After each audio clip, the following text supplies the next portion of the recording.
Hello, everyone. Welcome to today's Startup Funding Explained webinar. Thanks for tuning in. Let me rearrange my screen here because this is not the right setup. Hold on. I want to do this, and we want to do this. Like Mac now has this like presenter overlay thing, which lags terribly when you do it like this. But when you do it like this, it kind of works a little better. So let's maybe take that option and see if it looks good on YouTube. So, hello to you guys on the Zoom webinar. Maybe you signed up to our product, and that's how you discovered today's session. And hello to the YouTube crowd too. So we're live streaming this. We don't really do these live streams. But every couple weeks, once a month, and so on. And we'd like to discuss some startup topics. Like our videos on the YouTube channel now cover a bunch of broader topics, a lot of AI recently. But oh shit, my face looks completely off. I'm sorry. I'm sorry. Let's let's try again. My bad. Okay, so let's do share. Let's do this. Let's do this. And maybe that. Try it again. No, I don't think that's working. I don't think that's working. I'm sorry. We're gonna have to go old school with a little corner thingy. Okay. Anyway, my name is Caya. I'm one of the founders of Slidebean. Ralph, I always get this question, like we're live streaming this session on YouTube as well, so like the recording or the video is gonna live there. It is live, Vinayak. You get this question sometimes, like, is this like a pre-recording or something? No, it's live. It's today. It's July 23rd. Okay. So again, from YouTube, this is an inherited clarification from YouTube. A lot of people think that Slidebean is some sort of nickname for me. It's not. My name is Caya. I'm one of the founders of Slidebean. I'm the CEO. And what we've been doing for a very long time, beyond a YouTube channel and beyond producing videos, is helping founders navigate fundraising. Ralph, to your question on, and by the way, like I've gotten better at multitasking. I have the YouTube chat thing here and the Zoom chat thing here. So if your question is easy, I'll probably address it. My slides are like 30 minutes long, so we're gonna have a lot of time for questions after I'm done with the basics. Yeah, Ralph, like this is like publicly live on YouTube, so feel free to share. Okay, so let's talk about raising money. Raising money sucks. I hated it. We went through 2 funding rounds at Slidebean. I went to another attempt at a funding round with my previous company, and it's shit. I hated it, and I still hate it, but it's a necessary evil if you want to build exciting, fast growth companies. So let's talk about it a little bit, and let me try and help and see if I can make it less painful, so you can learn from some of my mistakes. The first thing that you want to understand about funding is that funding is very much a means to an end. It's not the end game, but we have to work as founders. We have to work for so long on raising funding, on pitching investors, on figuring out our pitch deck, that it starts to feel like that is the end game, right? Like when we were done with the round, it's like, oh, we're done. It's the end success, right? But no, it's really just a step to a much more painful rest of your company story, that is actually running the company, growing the company, and keeping up to the expectations that you presented in that pitch deck. And that's a lot harder than fundraising. I think the reason I hate fundraising is because it requires you to depend on other people and on what they think about the company. About not about the company even, but about you as a founder, or about your life's work, if you will. With customers, like if your customer churns out or if your customer hates your product, it's very much your fault. But with investors, you sort of have to navigate some nuances that investors have to deal with, and some stuff like that. Uh, I said questions about the background. Like this is our office, by the way. Like, yeah, like that's the logo of the Startup Club, which is our second channel that we launched recently. I'll tell you more about it in a sec. But it's a studio that we recycle a lot. So when people come into the studio for the first time, like they realize, oh, like now I get where everything on the YouTube channel gets shot. But sorry, let's not divert. Let's not get sidetracked. Okay, means to an end. And the end game for a startup is either selling a company or an IPO. Those are the 2 possible end games for a venture-backed startup. So you might be wondering, what about profit, right? Like, where does profit fit? Aren't you supposed to build a business to generate profits? Isn't that the whole objective? Uh, Not necessarily. So let me walk you through two scenarios. Scenario one. So maybe you've run some math, you've run some napkin math, and you understood, or you understood that you want to raise $1 million, right? In order to build this business that you want to launch, you need $1 million in funding. And the way you're thinking about it is, well, maybe I'm going to give investors something like 15% of the company, right? So 15% of the company is a fair thing. Like I don't want to, I don't want investors to own me. I don't want to give them 30% of the company. That's too much. So I'm feeling like 15% is fair. And if you look at many funding rounds from startups, they kind of look like somewhere in the 15 to 20% range. Okay. So okay, in this hypothetical scenario of this company that you're building, scenario one, investors get 15%, great. And then the company does great. This company reaches $10 million in annual revenue. Maybe it's subscription revenue. It's a SaaS software, not even some e-commerce, but some software that's a high margin product. Okay, great. $10 million in annual revenue. Well, for an average company, and not making this up, for an average company, their EBITDA margin, right? That's the margin before interest, taxes, depreciation, amortization. So basically their net income before taxes is about 10%. That's a pretty healthy company. That's actually a very healthy company. Most companies kind of close with a smaller profit margin. Okay. So, well, if you take out the 20% in the US, the 20% for corporate tax, then what you end up with this amazing $10 million in revenue, which is shit ton of money by any means. You end up with 800K after taxes. That's your profit margin. And that's the profit that investors get. That's the profit that gets distributed to the founders, to the investors. But these investors have 15% of the company. So what's fair, right? What corresponds to their investment, to their risk, is 15%, which is about $120,000 before their taxes. There's a double tax situation here because they have to pay taxes on their capital earnings too. But let's just go with the general number, 120K. So check this out, right? They've invested $1 million into this business. They've taken the risk on these founders to see what happens with the company, and the outcome, like the result of this is 120K in profits per year, which basically means that in order to pay them back after the company reached $1 million, $10 million in annual revenue, the payback period is 9 years at least, assuming things work out, right? And that's after the company gets to 10 million. It's too long, and it's not a great deal. It's not a great deal for the investor. It's too much risk, too little upside. Raising $1 million and 15% for your company to become profitable is almost a deal breaker. So that's why sometimes, like when you're pitching around, investors will say, saying, hey, like we're gonna become profitable and not raise money again. That's sometimes a red flag because you're kind of painting a picture of this scenario. So let's try another scenario. Let's see where we could where we could shift this. Let's take company number two. So same idea, a company that raises $1 million in funding. Investors are getting 15%, but that's really only the first of many rounds of funding, right? So they're maybe expanding that to another, they're going to need another round of investors that's going to come later, and that's going to eat a chunk of everybody's equity, including the founders and the first round of investors. So maybe that stake goes from 15 to 12, maybe even less. Maybe it goes to 10 or less, right? Because they were diluted by new investors coming into the picture. But this company is not in the game of profit, right? It's not being careful about their spend. They're just really, really aggressive about how they are growing. So they're growing, they're spending very aggressively in marketing. They're raising more money that they're investing again in marketing and sales, and they're growing really fast. So this company goes to $50 million in revenue, but makes no profit, right? Maybe it still loses money. It just because it's just feeding this engine of growth with so much cash, right? It's your typical startup story, right? That they go out of business a lot because they spend very aggressively.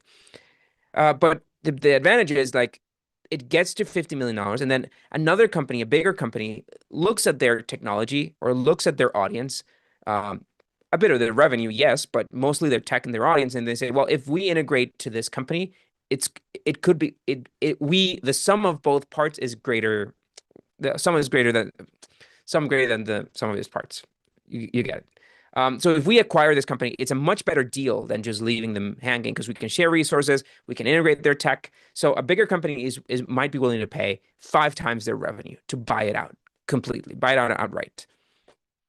Okay, so this is a whole different story because now somebody paid $250 million for this business. That means that investors are going to get 12% of that.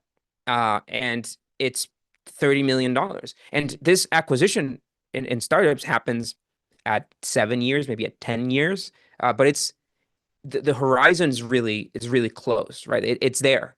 It's a decade, not 20, 30 years, not a company that you inherit to your kids. So that's the name of the game of venture capital. That's why investors are willing to put in $1 million in 3 guys with an idea, because there is a possibility, not a certainty, actually a very risky possibility, but there's a possibility that they could turn the $1 million that they invested into $30 million in as little as 7 years. That possibility is the name of the game for startups. 30x ROI in 7 years. Again, super risky. It requires really, really fast growth. Which probably translates into no profits or very little profits. You're going to need more rounds of funding in order to accomplish this. You can't do that with just a single check. And again, the name of the game or the end game of all of this is an exit. It's not profits. And that's what makes sense. Quick question here, like what happens to the shares of the investors when the company gets acquired? An acquisition basically means selling all the shares, right? So, when a company buys it out, the new company will own 100% of those shares, and this 50 million or 250 million that they're paying that for their shares, not a profit, but in shares. Sometimes you do share exchanges and stuff like that, but in essence, you're trying to get the cash out. Ideally, you want the cash.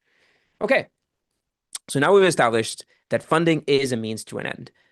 It's not the end game. Sorry, I saw your question, Ralph, on the subscription. I'll be with you on this. But by the way, this is a free webinar. Like the short answer is this is a free webinar for anybody that signs up. It's not part of your subscription perks, which I'll get to. Okay. Funding is a means to an end. Okay. So, and then we've also established that we're going to need multiple funding rounds in order to get to where we need to go if we want to be a venture-backed company. I always tell founders that this is kind of like a path that you have to pick, right? You could pick the profitability path. You could pick the building a real business path, which means that you'll grow slower, you'll make profit, you'll probably sleep better at night because you don't depend on other people's money for your company to survive. You don't have to raise money every 2 years. But probably, not necessarily, but probably your company is going to remain a smaller company. That's fine. That's perfectly fair. Not all companies can go the startup route. Also, like some companies, that's just what they are. And that's what it is. Now, if you choose the venture backing round, like you have to commit to it, right? You can't go to a set of investors, tell them, hey, give me $1 million, I'll give you 15% of the company, and then say, no, we're just going to remain profitable. We're just not going to grow anymore. Like that's kind of breaking your contract with them. It doesn't give you a good rep. So again, if you choose the starter path, if you choose the venture capital path, you have to prepare yourself to go through this painful cycle of raising money again and again and again. And those rounds have names, and I think that the names of these rounds have evolved a lot. Like, I was looking at some funding rounds and some kind of company stories from the 2000s, early 2000s and the 90s. And then what used to be called a Series A is very, very different from when we call it Series A now. But this set of names is the 2025 version of this, and we've kind of mapped it with how rounds are called in the ecosystem today. Okay, so let's talk about rounds, and let's talk about a standard tech company. So most of you guys will think that a standard tech company will raise a seed round right after launch, right? So like you get this story a lot. It's like, hey, we've been grinding, we've maybe bootstrapped, we built this product, and we have a product that's ready to launch. We have some beta users, and now we're just raising money to grow that product. We just launched it, and or soft launched it, and now we just need money to grow. That is the shittiest possible position you can be in to raise money. I mean, there are others, but that's a really shitty position to be in. Why? Because normally a seed round is a round that you would raise when the company has somewhere in the 20K of monthly revenue. Um, More than revenue, I mean, revenue matters and it's in the tens of thousands, but more than revenue, it's validation, right? It's a product that launched, that's working, people like it, customers like it. There's a team that works that was able to figure out how to grow, how to get this off the ground. Like there's some validation that this company has in order to raise this seed round, and that's the perfect moment to raise a seed round. That means that the moment for launch actually happens somewhere between pre-seed and seed for a standard tech company. Series A would happen right after the company reaches about $2 million in annual run rate and annualized subscriptions. So these milestones exist and they're documented. If they, I mean, yeah, they're rather well documented. And now that I've given you kind of this key, you can go on TechCrunch and kind of read about funding rounds from startups and see like, oh, right, they must have somewhere in this ballpark range of revenue, and that's why they raised the Series A. And you kind of get that from as an insider thing. I'll tell you a story in a sec. But by the way, this is very different from what I call an R&D tech company. So an R&D tech company is a company that's maybe building some biotech, or a company that's building a really open AI, right? Like they're building an LLM from scratch.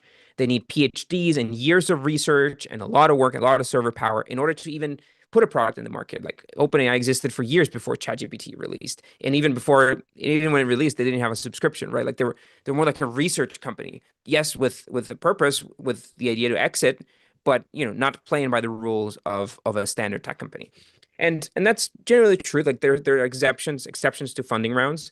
Again, biotech is an example. Space startups are an example. Hardware companies, like companies that are building hardware products, definitely an exception. But most of us are building standard tech companies, and there are milestones for R&D tech companies too. I'm not going to get into those because it's not my area of expertise, number one, and two, it's the minority of companies. But so I'll go back to standard tech companies just to, I think it's a fair distinction that we should make. But again, we've established this milestone system. So basically, more than raising money to operate or more than raising money to run the business, the idea of these rounds, like the budget that you have to make for these rounds, is the money that you raise has to be enough to get to the next one, right? You can't get stuck halfway. I talked about launch being, somewhere. I hope you can see my cursor. I don't know, but anyway, we talked about the launch happening between pre-seed and seed. But if you raise pre-seed and you run out of money just when you launch and you haven't reached the metrics for seed, you're kind of stuck in the middle, right? And you never want to be stuck in the middle. Companies die when they get stuck in the middle of these two rounds. Like that's literally the company killing situation. So when you budget around it, you have to make sure that you get to the next one. So let's talk about those milestones because maybe that helps make sense of this all a little bit. Let's first start with this pre-seed to seed, right? So what's a pre-seed company? Let's define that. We establish launches in the middle. So a pre-seed company is a company that has a fully formed team, that has founders that have all the core skills to build the product that this company is setting out to build, and a good idea on go-to-market and how they're going to get their first 100 customers, or their first, depends on the pricing, I guess, but the first 10 customers or the first 1,000 customers.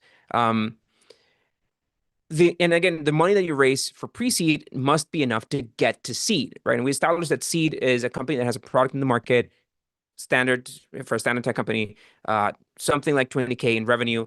There should be growing maybe 10%. There's this momentum variable here on companies that you have to make sure there's momentum. Like this is an exciting company, it's growing, things are happening, and that's where we managed to raise more money. And finally, a good understanding of your growth metrics, right? Like you understand where this growth, 10% growth, is coming from, and the money that you're raising is going to be used in speeding up that growth, right? The product is ready. You're probably going to continue to build on it, but the main purpose here is just putting fuel to this fire that we started with a product.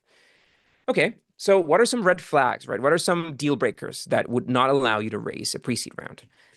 Typical red flag is that, yeah, it's very typical, is a company that's trying to raise money to recruit a founder, to recruit their missing founder.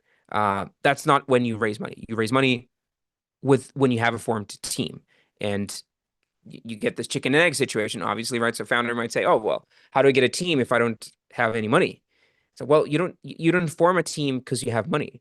You form a team because you have a good network, because you found people that are really, really excited about this product, because you were able to pitch this idea that you have and get people to collaborate with you on it, which is very much a test that you have to pass as a founder, right? You have to be able to get people together and lead them, right? And again, the tech, typical case is like I'm not a tech person. I studied coding, like I studied systems engineering for like a year and then I hated it. I can understand code a little bit, but I'm not a coder. So like many of you, I would expect. And by the way, shoot me a message if this is your story. I'm curious. Like shoot a message. It's like if you're the non-tech co-founder, just say non-tech. Um, it's a real struggle to find a tech co-founder, right? Because you have to find an engineer, and those engineers are probably well employed and they're paid well, and they don't, the engineers tend to be more risk averse than, extrovert, MBA or like business oriented co-founders. Um, yeah, so that's kind of the challenge, right? That we all face. But this first barrier that we have to overcome is, well, can we find somebody that's passionate enough, that believes in this as well, right? To prove to investors that we're not just alone in this endeavor. Both companies I've started, I've had to recruit a tech co-founder. If you want to tip on that, now I see that some of you are non-tech co-founders. Like, don't go to a tech co-founder to try and pitch. Um, don't try to pitch them on your product. Pitch them on the problem that you've discovered, right? So pitch them on, hey, like I've discovered this problem. I think that we could build something really exciting. But get your team, and that applies to every founder recruiting situation, really. It's like you have this idea, maybe you have the solution or like how this product could look, but don't go that far. Just tell them like, found this problem, found this business opportunity. I think there's a lot of money to be made here. What if we build a product around it? I have some ideas of this product, but your criteria, your opinion on these products is as important as mine because you're my co-founder, right? The wrong approach is saying, hey, I have this product idea. I know how it works. I know how it's going to be built. I know what features it requires. Build it for me. That's not a co-founder relationship. That's a employee-employer relationship. And if you're not paying them, then it's just shit. All right. Okay. Let's go to the next step. So standard tech company, again, going from seed to Series A. We established what a seed company is. We established that, Series A happens at around $2 million in annual run rate. So $1 million, this milestone, which honestly it's a cool milestone, $1 million, but happens somewhere between these two rounds of funding. And then Series A is a milestone, it's $2 million of ARR. I mentioned that. It's some really good traits of product market fit, low churn, high stickiness on your product. People love it. You've found a really repeatable cycle of customer acquisition in order to get to 2 million. You have a really good understanding of metrics. You understand how you grow. You understand your unit economics. You understand your lifetime value per customer. And you've established a good team, and you've been able to delegate these tasks so that people are just operating efficiently. Red flags for a seed company that would not allow you to raise a seed round. You launch a product, but there's no revenue. You're not a seed company yet. Or common mistake, you're raising money to for 18 months on runway, but not for reaching Series A. And there's a little bit, oh shit, my bad. And there's a little bit of a story time with that because that is my story. Slidebean, our company, we raised a seed round. We raised like $1 million seed round. We used that to, every piece of advice from founders from advisors, VCs, I don't know, like everybody that told it's like, hey, your round should last for about 18 months. Great. That's what I did. So nobody told me about the 2 million milestone. So I'm like, okay, great. We've raised $1 million. I'm just gonna space this budget out, divide it into 18 parts, use that money. We had revenue, we had growth, we were growing. Great. So when we were about 6 months from running out of money, so 12 months into the round, we were at about $1 million in annual run rate. We're like, okay, it's time to raise our Series A, right? Because it's going to take 6 months to close this round. Great. I'm going to start pitching investors for Series A. And then every single investor I knocked onto, including my own investors, new investors, it's like, oh, great. We're excited about what you're building. It's slightly looks like a cool company, but you're not a Series A company. We invest in Series A. You've told me you're raising a Series A, but you only have $1 million in run rate. No. we think Series A companies are 1.5 million ARR at least, probably around two. So no worries, come back. Like we like what you're doing, so come back when you have $2 million in annual run rate. And I'm like, I won't be able to. Like, I don't have money to get to 2 million in annual run rate. It took me a year to get to 1 million. Uh, it'll take me another year to get to two, and I don't have the cash for it because I'm 6 months from running out of cash. So, well, that's tough luck. And that's kind of the situation. Again, I'm speaking from experiences. Like nobody told me that 18 months was not the answer. It's not about the months. It's about the reaching the next milestone. And if I would have known, if I would have known this, I would have raised much more money to make sure that I get to Series A, because a bigger seed round is realistic. Or I would have, knowing that I'm further away from the 2 million, I would have just, spent slower. But I was just operating on this 18-month thing, which please don't make that mistake. Okay, so we've established seed to Series A. I'm going to do one more round, like one more jump, right? So Series A to Series B. So a Series B round is one that you raise probably around the 8 million in annual, sorry, 5 million in annual run rates. This varies more, but I'd say that's a good benchmark. You should have a senior executive team, right? So your Series A should have given you the cash to hire a good senior executive team, probably steal some people from other companies, some senior experienced people that know how to grow products. Because at that point, in the early rounds, it's about grinding. You don't have the capacity to hire really experienced people because you don't have the money. But at Series A, you do, right? So that's where you're tested in your capacity to build those teams. And at Series B, you should have some early traits of what your exit strategy is going to be, right? Are you going to follow the path to IPO, or are you going to just find a buyer? And if so, which are potential buyers that maybe you've already had some discussions with? Red flags for Series A, not enough revenue. We talked about that. Run out of money from each milestone. Talked about that. Or just no understanding of your growth KPIs. I've seen it. I've seen far too many companies that come to Slidebean. They book some time with us, and they're trying to they're trying to raise their Series A's or their Series B's, and they don't understand their metrics. They really don't. They don't understand how their growth comes from. Or the CEO doesn't have those numbers top of their mind. They should, right? At this point, they're not running their marketing. There's a head of marketing, but they need to understand what the economics of that marketing are, so that they don't need to call them into the investor meeting. Okay, I think that's all of my slides.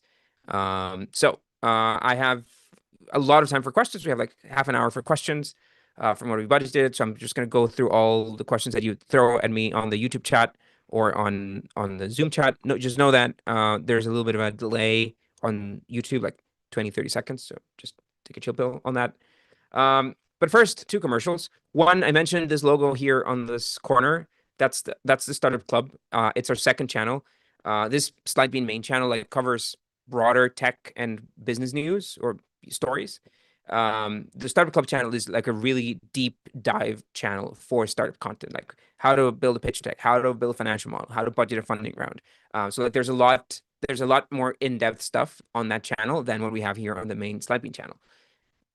Speaking of which, tomorrow we are doing another webinar. It's called our budgeting webinar.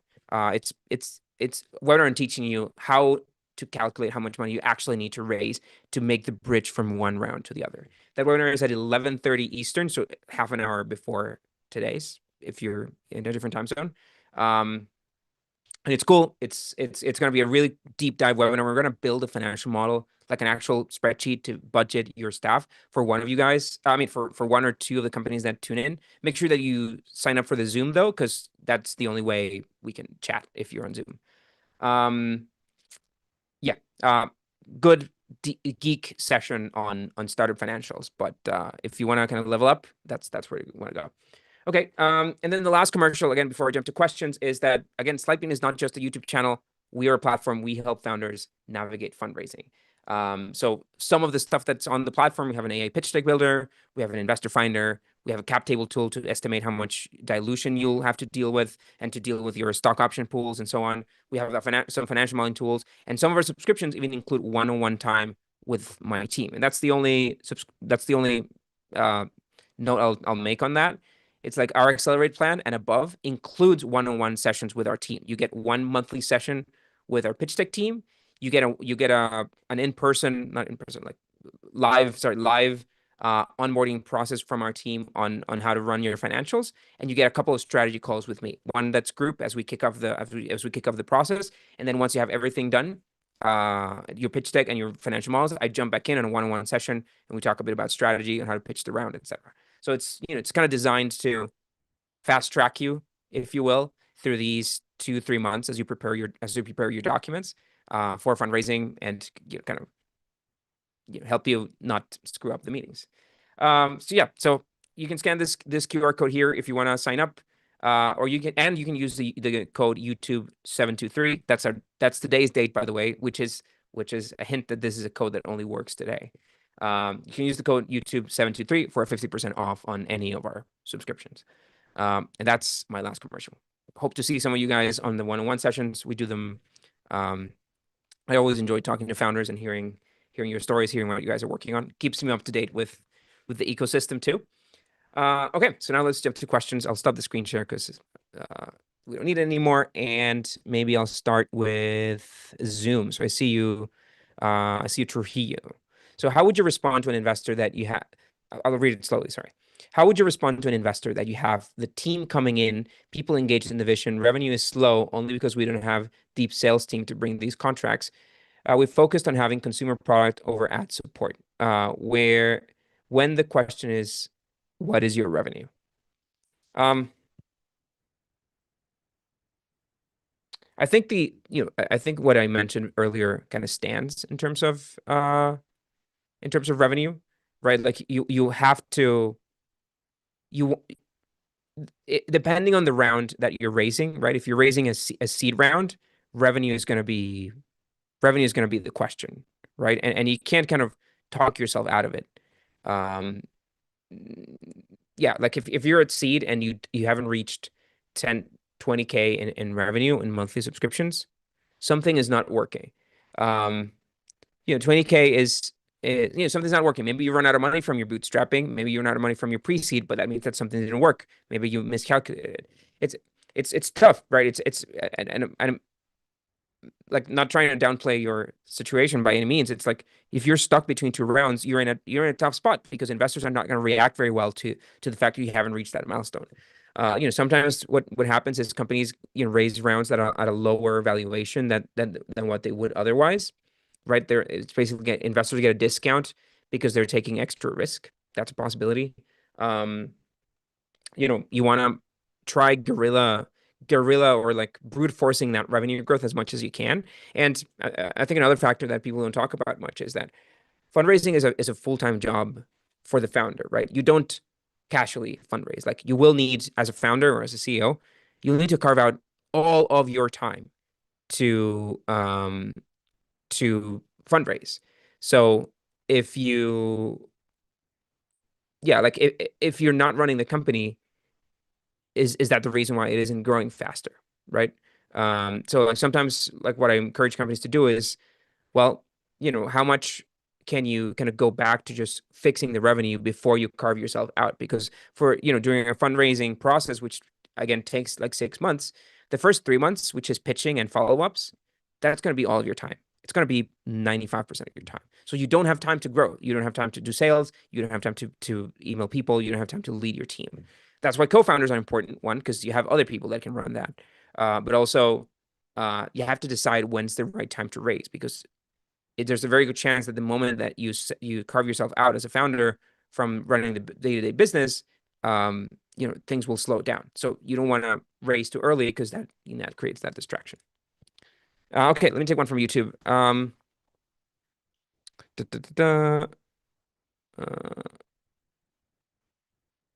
I understand that the IPO is often the end game, the end goal for many startups, but at a certain point, it seems like a gamble to begin fundraising towards the IPO model.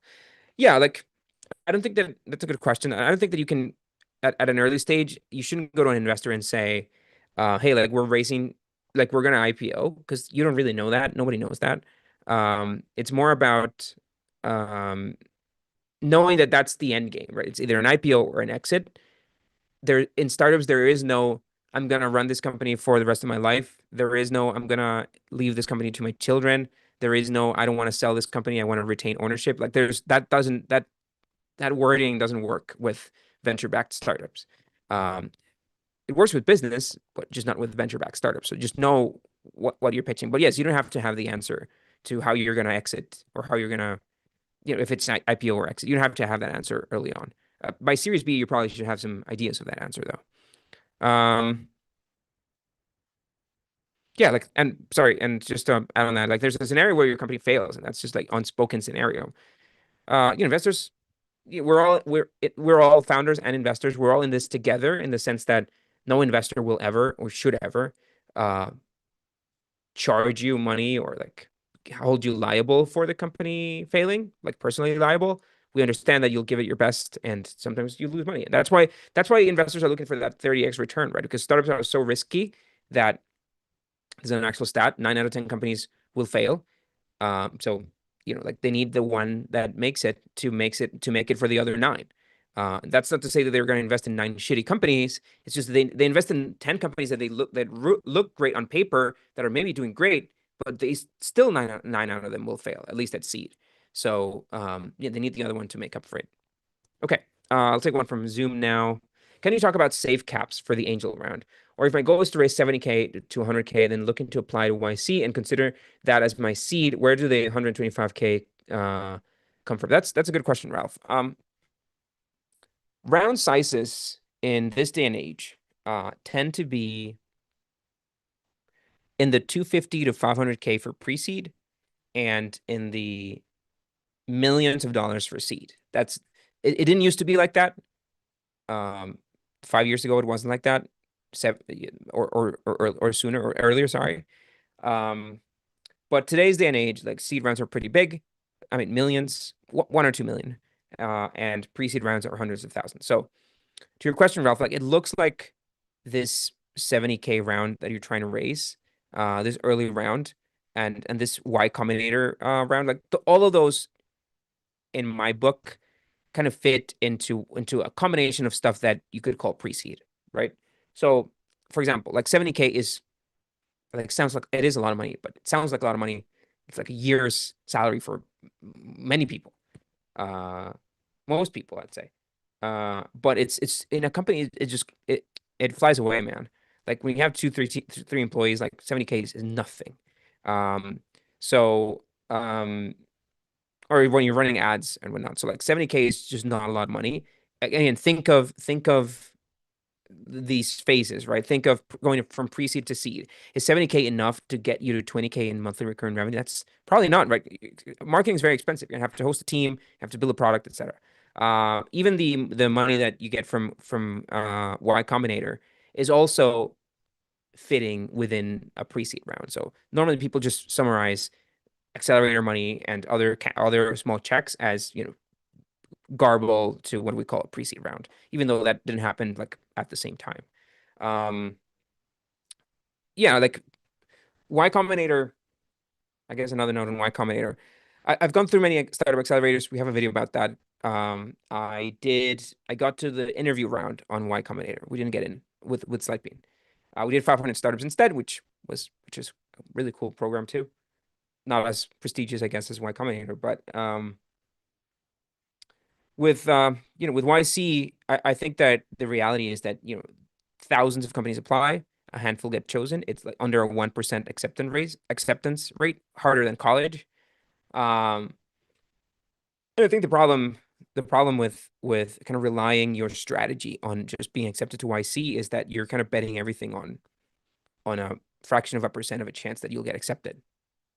Um, so I wouldn't go pitch around. I wouldn't go to an investor and pitch, hey, like give me 70K, because then I'll get into Y Combinator because I can't control that.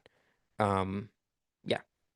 If you don't have a big network, I mean, accelerators I think are great. If you don't have a good network of investors to raise your pre-seed, then that's maybe a sign that you should consider an accelerator. But yeah, like don't rely completely on YC. Okay. Oh, sorry. My phone. Okay. Let me do one next from YouTube. YouTube. I see girl. What to expect from accelerators and pre-seed VCs? How much time they take to respond? Oh, 500 global per pair VC. I know about those guys. Hustle Fund and so on.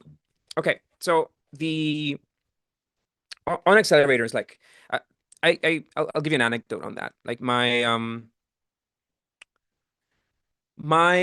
I have a good friend called Pete Sullivan. We shared an office with one of his many startups.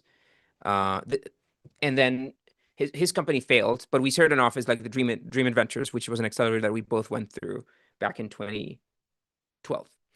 And what and then we went through that, like both of our companies went out of business like that, those early first companies. And then I met up with Pete again a few years later, and I'm like, hey, I'm gonna apply to 500 startups. And he's like, why would you do another startup accelerator? Like, why would you do it again? Um, because because you're going to give them equity for a small check, relatively small check, low valuation, basically, which is what accelerators do. So why do it? And that really got me thinking. The big difference between Pete and me is like, well, Pete is much more extrovert. Uh, he has a really good network, but he grew up in New York, right? So he grew up around this really big network of investors that he can tap into for any future startup that he goes to. And that network was very much enhanced by Dreamit, right? So he had this Rolodex of investors from his first company that he just tapped in for his second company, which by the way is called or was called no is called Jack Pocket and was acquired by DraftKings for some hundreds of millions. Um, right, so he just tapped on the network that he already had. In my case, like I'm Costa Rican, and when we did Dream Adventures, we spent all that time coding, but I didn't really spend that time networking. So that was one of my biggest mistakes. And again, to your question, like I think that the biggest value that accelerators will give you is that they provide you with a network, especially valuable that if you don't already have one, right? Me being an outsider to startups, I didn't know what startups were before before I started my first company, which I didn't even call a startup at first, because it's like, what's a startup? What's fundraising? Like I was where probably many of you guys are now.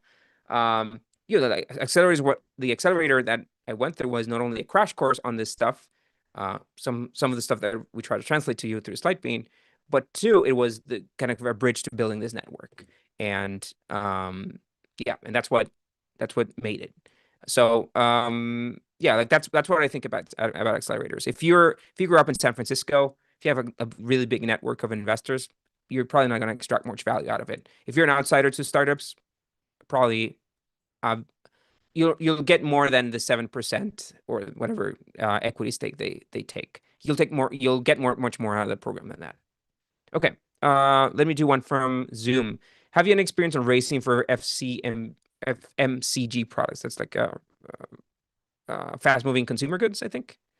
Um, I we've written a couple of pitch decks, I think, for companies like that. I have never raised money for any company like that. Again, uh, yeah. So sorry, I guess sorry I can't answer much with that. I think that the difference is like you have to think of these products like of like consumer goods, right? CPG in general. Um, they CPG doesn't necessarily qualify as what we were defining as a standard tech company, right? Sometimes it does. You have companies like what's the like Liquid Death, for example, that manage to kind of frame their story around multiple rounds of funding and so on. I would expect that valuations for Liquid Death were, let's say Liquid Death at 5 million in revenue, their valuation was much lower than a SaaS company at 5 million in revenue. Simply because one is, software scalable, the other one requires a bunch of supply chain complications, etc.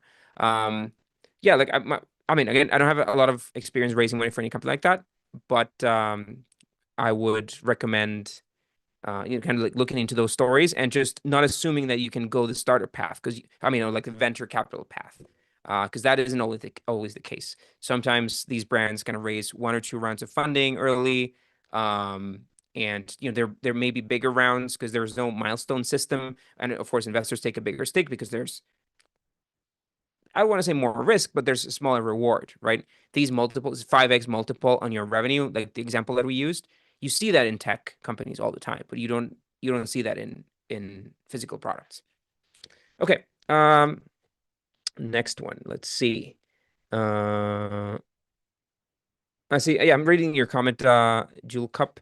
My personal perspective is that objective is always fast growth. If you maintain fast growth past Series A, B, you get to IPO.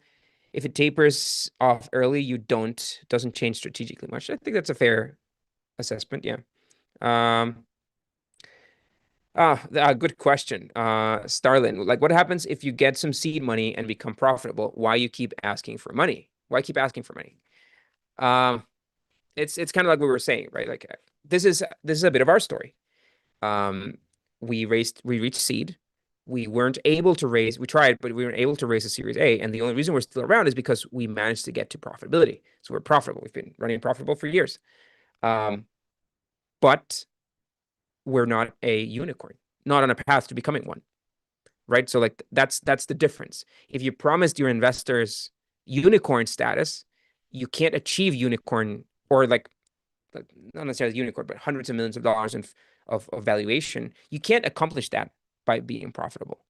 It takes too long, right? So you may do that, right? You may raise a seed round and like I had to kind of go through that conversation myself. It's like, okay, guys, like we're running out of money. We investors are not responding to our Series A rounds. So here's what we could do. Like we could just scale down and become profitable. That back then we thought that we had some ideas to get the company to grow faster or keep growing faster. It's really hard to raise money. I mean, it's really hard to keep growing at startup space, at startup speed without having startup cash. I'd say almost impossible because you start to see other companies that find your space, realize that you're underfunded, start to compete in your with your product, and they do have the oxygen tank and they do have the cash to outcompete you. So just running profitable isn't so safe, especially if you're in a market that can be disrupted. And then that conversation with investors, in our case, was like, well, we don't have a choice, right? We have to become profitable or we'll die. So like at least we'll get some money out, or like there is we'll stay alive. We can, but it's not what they expected, right? It's not what they signed up for, and that's the difference. Like in our case, it was the circumstances that put us there, and overall, my investors were really chill about it. But if you pitched, but I've seen real cases of founders that raise their seed or their Series A, don't manage to grow beyond the milestone to the next round, have to become profitable. Investors realize that they're not going to get their money back anytime soon, and it becomes a bit of a hellish situation for the founder because like, well, we want you to grow faster. We want you to either grow faster or sell the company because we need our money back now. That's not what we signed up for. So you get that if you don't commit to the fast growth case. So you can't switch sides. If you choose to start a path, you have to stay on it. Okay. I guess Deshaun, to find co-founder that fits the vision or believes in what you would recommend. I guess question on how to find a co-founder. I think it's very much a network game. You have to talk to a lot of people. I always like to think that finding a co-founder is a bit like dating. Like I always say, like it's like marriage without the sex, because your co-founder is somebody that you're gonna have to live through some really, really tough shit with. You're gonna have to have really tough money conversations. You're gonna see them potentially more than your actual partner, significant other. Uh, and you're gonna be with this person for years if things go well. If things go well, they will, you'll work with this person for 10 years. So take your time is I think my suggestion. I see you don't jump in bed with a co-founder just because it's the first person that you found. Try to find if you don't know them, ideally start with somebody that you maybe work with, maybe an old coworker. I think that's fair. But if that doesn't work, if you don't have anybody from there, consider working on some project, maybe doing some consulting project, or maybe doing a little pet project just to see how things, before you talk about shares, before you talk about equity, just do something together just to see how things work if you get along, right? If um, yeah, like, find a third party to review their code if you're not tech. Or on the opposite end, find some validation of are they really as good at marketing or sales as they say? Talk to some of their old coworkers. Like you're getting in bed with someone on a really long life, not life, but really long, decades long relationship, not to be taken lightly. Yeah. Okay. Let's take another one. Um, how to get an ideal pre-seed company startup in this age? Can you list four or five important tips to get pre-seed great company? I don't know what you mean. Sorry, to get a pre-seed company. Do you want to rephrase? Um, Jared, you keep asking for money to grow faster so someone else doesn't outgrow you and destroy you. Yeah, yeah. That's a factor, man. Like yeah, like you guys can, I'm not gonna name my competitors, but you can, it's like our first product was a presentation product, and we have a bunch of competitors. And part of that is because we weren't the fastest. Part of that is because we didn't have the money to do it. So I'm very honest about this stuff. Like I went through fundraising. I've been through this too long. Like I know what it is. Funny story. Like we even released our revenue numbers for the early ages of Slidebean. If you ever want to take a peek, it's on our website. You can download it. Like we released our full financial model, except salaries, everything from revenue growth, new customers per month, marketing spend, and all that. Maybe a useful reference. There was a company called Buffer that they still exist that did that when we were starting up, and it was always a good reference. So I always wanted to do something similar.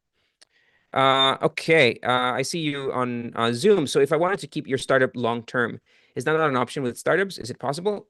I mean, not with venture backable startups, right? If you want to build a company, which is a startup, and if you define the word startup, it's a company that's just starting, right? So if you want to build a company that you keep for 20 years, by all means, that's a fair case. It's just not venture backable. That's the difference. Jatin, hi, hey, I'm 23, confused in starting my own, or should I continue my job? Actually, I not found my job in, yeah. So a bit more philosophical question on like, why should you start a company? But it's a good question. It's a good question. I don't believe you should start companies because you're sick of your job. I mean, jobs can be shitty. It is what it is. Um, but it's not the right reason to start a company. I think having had like corporate job, I've had corporate jobs, I've run companies. I've been on both ends of that spectrum. Um, it's not easier, first of all. It's more work. Someone says I fucking love your videos. Thanks, man. Like I appreciate that. Like I can't get tired of hearing that. Glad you like them. We put a lot of work into them. Sorry. The I lost my train of thought. Yeah, like quitting your job. Right. It's got to be more work than your corporate job. Right. That's inescapable. I to this day work 10 to 12 hours a day. And I don't see a way out of it. And I'm strict about my work-life balance. I try to be, but there's no escape from, working more than 8 hours if you're a company founder.